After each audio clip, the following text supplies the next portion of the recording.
What's going on, everybody? Chris Tony here with a Kingdom Update video, letting y'all know what's going on in my life. Got some new projects going on. I got some personal things going on.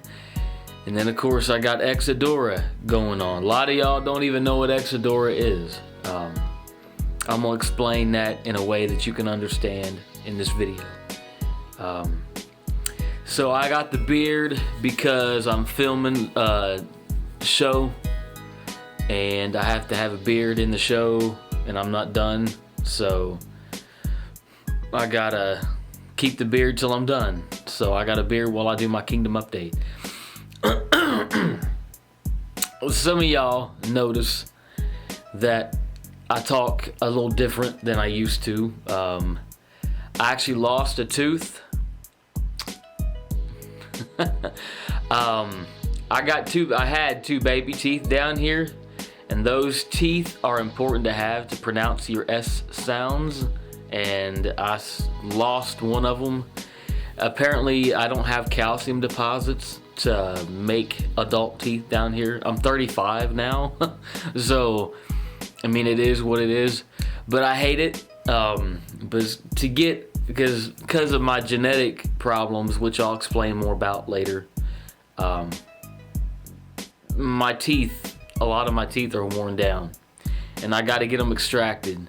And I priced micro implants because I got a smaller ridge down here because I don't have the calcium deposits and stuff. And they can't put regular size implants. They got to put the micro implants in. $7,000. So when I get $7,000, I'll be able to get all this fixed. Until then, I'm just gonna have to try to find some way to compensate. But I'm using it for my character in my show. I'm taking advantage of it, and I'm supposed to look like a scraggly, schizophrenic, borderline homeless guy. So I think I do a pretty good job. But I'll explain more about that in a little bit. This is Kingdom Update. I'm going to tell you what I've been doing, where I've been, all that. Keep it locked right here, because I got some controversial new projects coming out that you might be interested in. So don't go away. This is Kingdom Update for November with Chris Tony, the High King of Excedora. Keep it locked.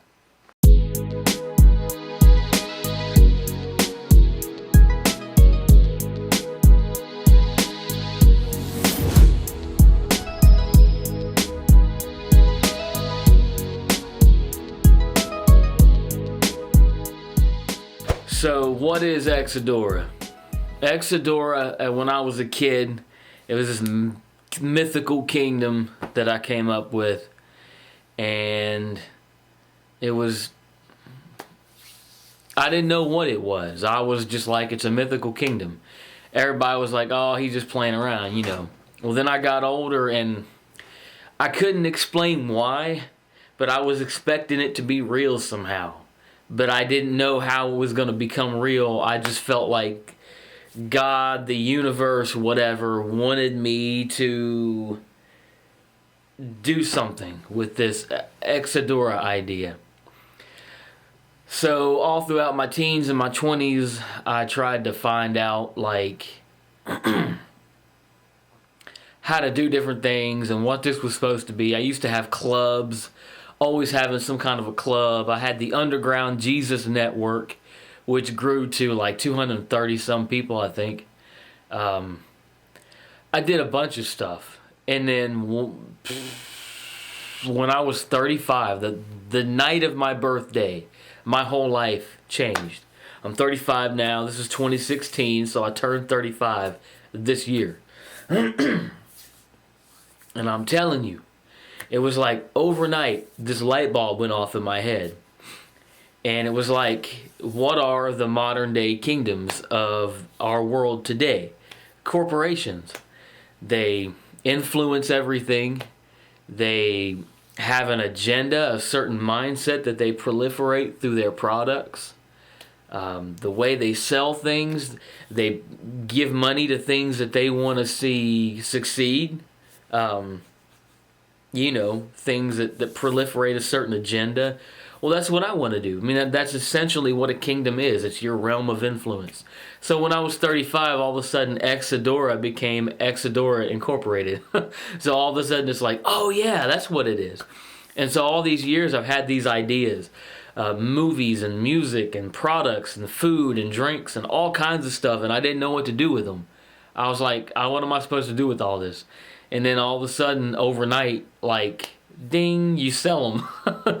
So I didn't, it just happened. So from now on, when you guys hear me talking about Excedora, it's my kingdom, but it's my realm of influence. So it's all the things that I do with my life as part of Excedora. And I do see like a physical, like a community manifestation at some point, people living together by a certain code or whatever, but that's a long way off.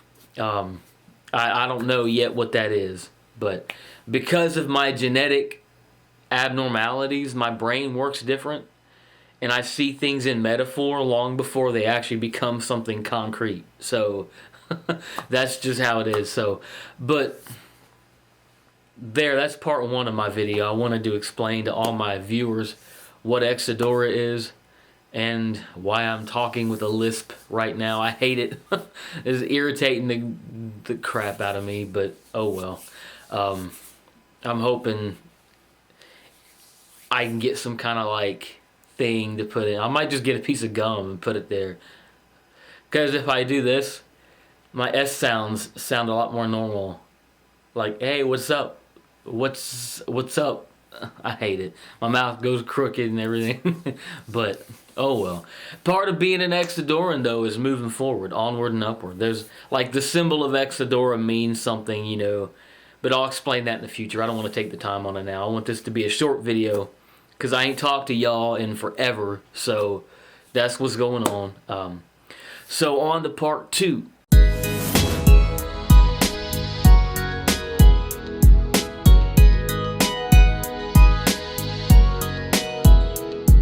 So for part 2, where have I been? Well, a lot of you noticed I dropped off the map. I had a radio show over on Right States Radio. Prior to that, I had a cult following.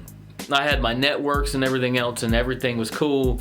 And then all of a sudden, I got on my radio show, and like everybody knew me. Before that, everything was underground. It was like, the Underground Jesus Network and Network Excedora and stuff.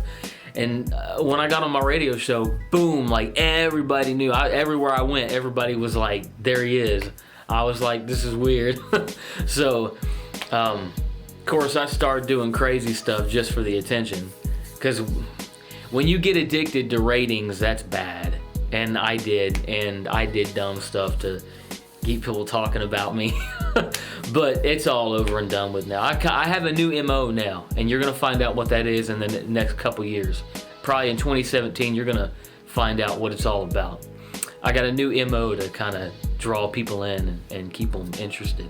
I don't do controversial, crazy, like cross-dressing, naked stuff anymore. For those who don't know what I'm talking about, don't worry about it.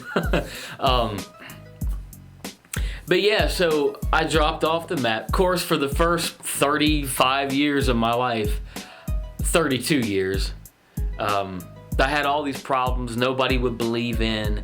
Thought I was lying about it. They couldn't see what was wrong with me and all this stuff. Finally, when I turned 32, 2013, it all started blowing up. I was in the ER 3 times in 1 year. They mapped out my genome and found out that I have 3 rare diseases in my DNA. And I can't even begin to tell you how complicated my life actually is because of it. One of them alone is rare, and I got 3 of them. I'm going to talk about that. One of them actually isn't rare. It's just rarely known about. It's actually very common. People don't know they have it. I'll talk about that more in depth in the future. I'll make a video just for the genetic thing, and I'll talk about it. But for now, suffice it to say, each one has a list of things I can't eat. And I mean, I'm down to like dark meat, chicken, turkey, and carrots. That's about it. And then I got to take a bunch of vitamins every day. But there was a time in my life when I couldn't even get out of bed.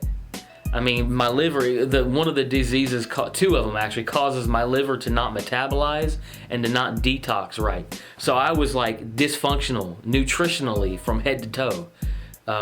That's why I used to do things the way I did them and stuff. And now it's changing. So, which brings me to point number 3.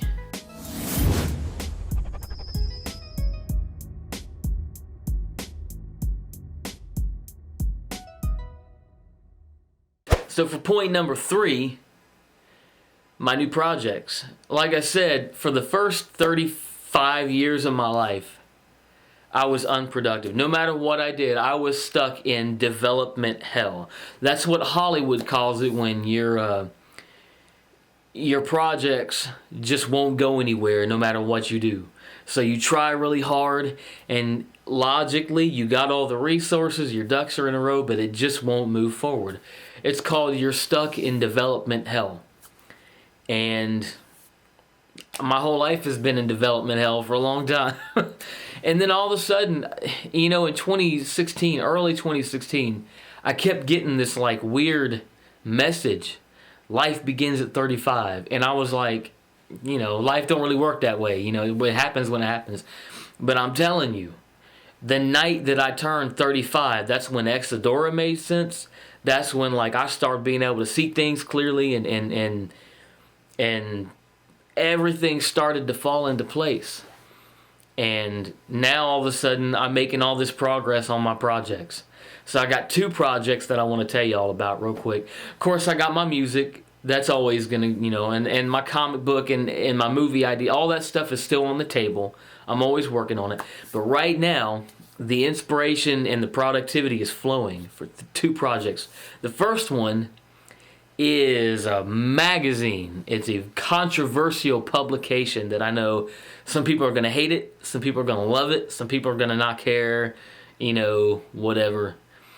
It's called Empathy Magazine.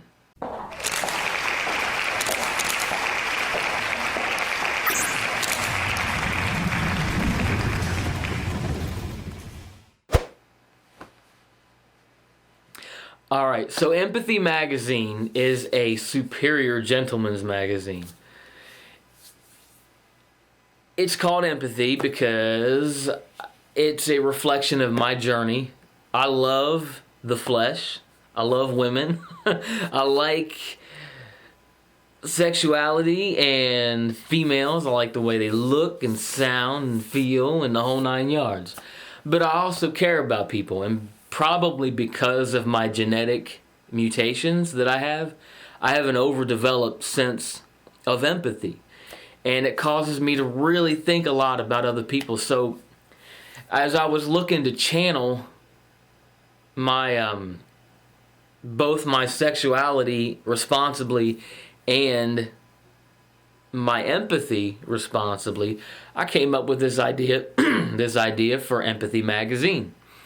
And in it, there's female nude photography, artistic nude. I've got a certain standard that you got to be at before you're allowed to have your picture in my publication. There's certain poses that you can't do that look like too objectifying and stuff like that. So it's supposed to elevate women and respect them and all that, but it's also supposed to acknowledge men and their nature. And I think in our world today, we have the extreme right wing, which is like, oh, stay the hell away from it, and don't mess with it. It's dangerous. And then you have the extreme left wing that's like, oh, jump in head first. It's for everybody, whatever you want to do. And I think really an Excedoran, we should be balanced. We should be in the middle. We should acknowledge it, and we should teach it, and we should teach awareness of it, but we also need to respect it and do it right. And that's kind of what the magazine is. There's articles, jokes, cartoons, stories, the whole 9 yards. And of course the pictures. And I want to proliferate a more realistic view of women, of different ethnicities, different body types and stuff like that. So that, all young boys are going to try to find something they can look at. So if they get a hold of my publication, between what they see and what they read, they're gonna get reality and something productive and healthy and, positive. So, but that's Empathy Magazine. It's gonna be digitally available, issue 0, the concept issue, to kind of let everybody know what it is while I'm working on issue 1. It'll be available December 1st. There is a page on Facebook for it. It's Empathy Magazine on Facebook. If you like the page, then I'll post when the magazine is available. And originally I called it a pinup magazine, but that changed because there's an ethical dilemma with pinup art and what I'm trying to do. So, but now it's a gentleman's magazine, a superior gentleman's magazine. So that's Empathy Magazine. My other project that I'm working on is a science fiction miniseries called They're Here.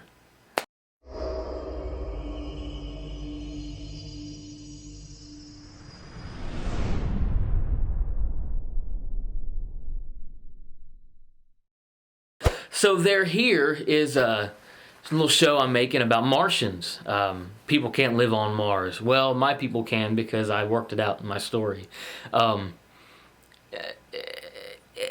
It all stemmed from my desire to make a season 3 of the 1988 War of the Worlds television series.